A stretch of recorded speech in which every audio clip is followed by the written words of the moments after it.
let's talk about 8 more high-value career habits. In this episode of this series, I'm going to be focusing on the things that will help you grow your career and also protect your career, future-proof your career into the future. We're going to be talking about how you can increase your pay and protect the professional brand that you are building in the long term. So grab your cup of tea and let's dive into it.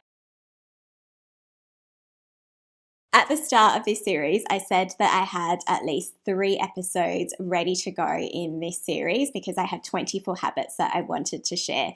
But I've also added another 8 habits, so there will be a 4th part to this series as well up next. So make sure you check out those other episodes too. Go back and listen to part 1 and part 2 and stay tuned for part 4. But they are all standalone, so let's dive into today's tips. Habit number 1 is to increase your earning potential. Your salary doesn't just grow, it grows when you do, which means that you have to be elevating the skills that you bring to the marketplace in order to justify the salary that you want to be receiving.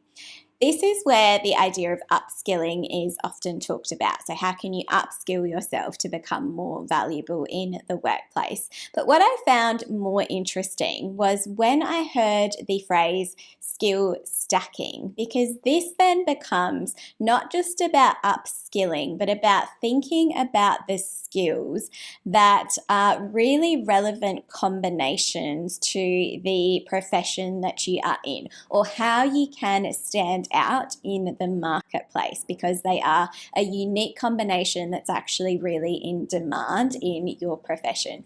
For example, you might be a creative who is actually really commercially orientated as well. So you don't just bring creative flair and these really compelling ideas, but you actually understand the numbers, you understand the strategy, and you bring that to the conversation too. So that becomes a really intriguing combination. It's almost this captivating contrast that is actually quite sought after in the marketplace. Or you might be, for example, the architect who is also really skilled in interior design. It is a really useful combination in that industry. So when you are thinking about how you are going to upskill yourself, ask yourself how you are coming up with the most valuable combinations to the marketplace. High value habit number 2 for your career is to simply follow the formula for your career progression.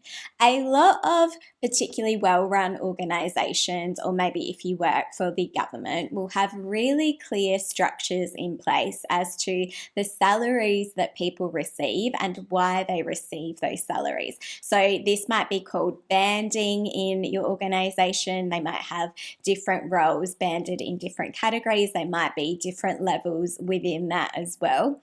But what it does is that it essentially outlines the roadmap for you to be able to progress, because you know the band that you sit in, you know the category that you sit in, you know everything that is expected in your current pay salary. But when you are in a system like that, you have the opportunity to be able to identify what is required of you to be able to reach that next level. So what are the key differences between where you're at and where you want to be next? What are the key areas that are the elevation to that next stage, and how can you work on those things now?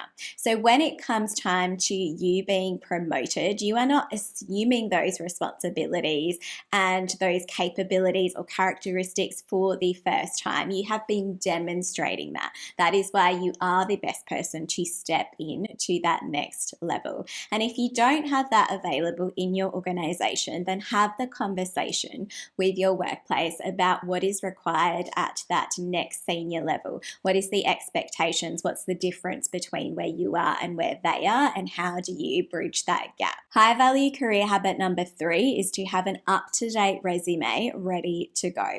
In one of the earlier episodes in this series, I talked about tracking the outcomes in your career, the key highlights, so that you have all of this information ready to go when you do want to pull together your resume or to update your LinkedIn profile. But the next step in being ready for the opportunities that you have in your career is to translate that information in a clear, concise, and compelling way on your resume, because career opportunities can often come knocking when you least expect it. And you want to be ready for that headhunter, that recruiter, or your contact that reaches out because they've heard of a job that is available that suits you perfectly. You don't want to feel excitement and then feel flustered because you don't have your resume ready to go. So make sure that you have your resume ready to roll so that you can step into that new opportunity with the most amount of confidence possible.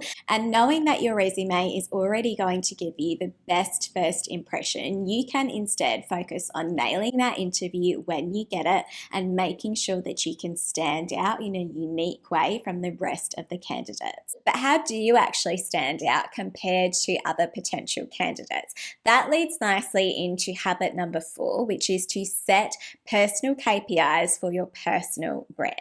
The thing about your professional career is that you're not in high school anymore. You don't rely on someone constantly telling you what to do and setting your homework for you. Yes, your boss likely has tasks that they designate to you. Your boss, your department, your organization likely has clear expectations and KPIs that they expect you to meet or exceed.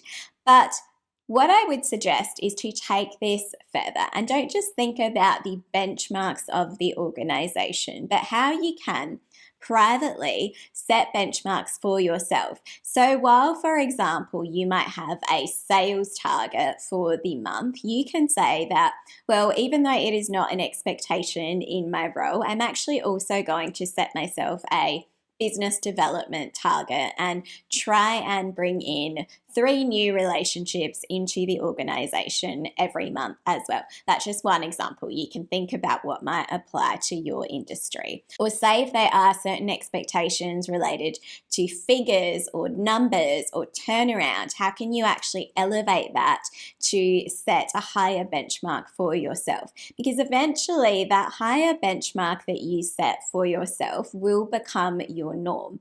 And then you want to challenge yourself even further. You can set a new personal best for yourself in those spaces. And by doing that, you are competing against yourself and you are raising the standard of your performance in a way that completely exceeds the original expectation of your organization. Now, let's shift into a few habits related to finance. And this isn't about financial advice, but this is about something that is more important. And that leads to habit number 5, which is to build your financial literacy.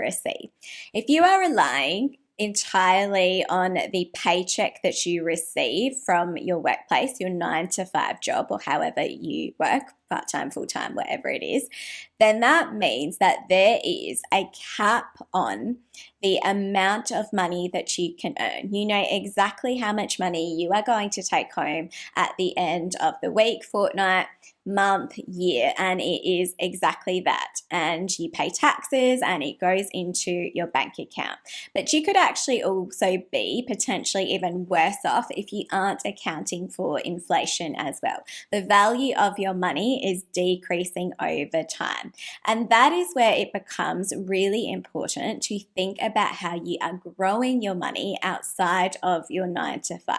And in order to be able to do that, you have to build your financial literacy to understand this to begin with. And that is where one of my favorite advocates for this comes in, and that is Robert Kiyosaki, who wrote the very popular book Rich Dad, Poor Dad, which is often where a lot of people start when they are first building their financial literacy. And why this is so important for your career is that it gets you to think outside of the box of your 9-to-5. It gives you more freedom. If, for example, you needed to take a pause for something that was unexpected, or you felt like you needed a pause in your career, or if you wanted to take the opportunity to work on a career pivot or maybe a business idea that you have, if you are in increasing your wealth outside of your 9 to 5, outside of relying entirely on your paycheck, then you have more opportunities to embrace those opportunities when they come, or be ready if there is an emergency. Which leads perfectly into habit number 6, which is to save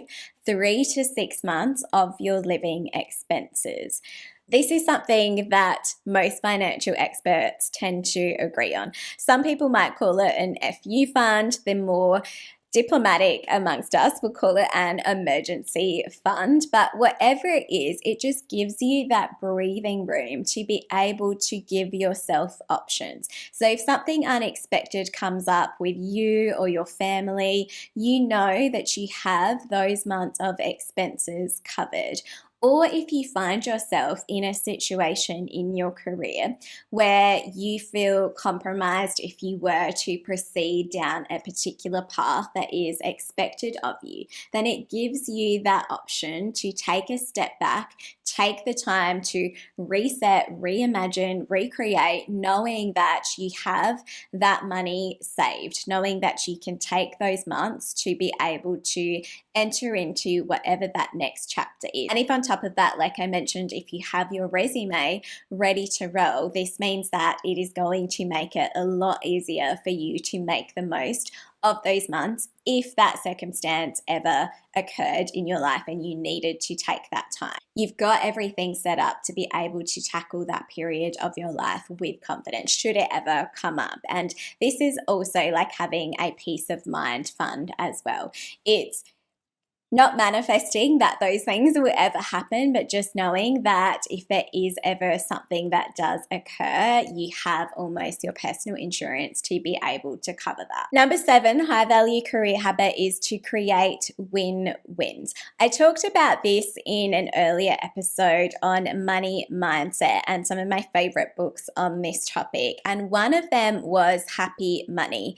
And I've heard about this concept of win-win, of course, it's a popular phrase before, but I loved the way that it was summarized in the book as being this term marry up, that the author of the book, Ken Honda, describes his mentor really highlighting to him. Because in Japanese culture, marry up is a shortened version of a term that relates to a true and sincere heart. And when you are focused on always trying to create win-wins, not just for you, but for other people as well, then there is no way that you can't grow. People are going to be attracted to that energy. You become more compelling to other people because they can see that you aren't just always taking, you want to give. What I would suggest is to take this further and don't just focus on creating win-wins for you and your boss and you and your organization, but also really have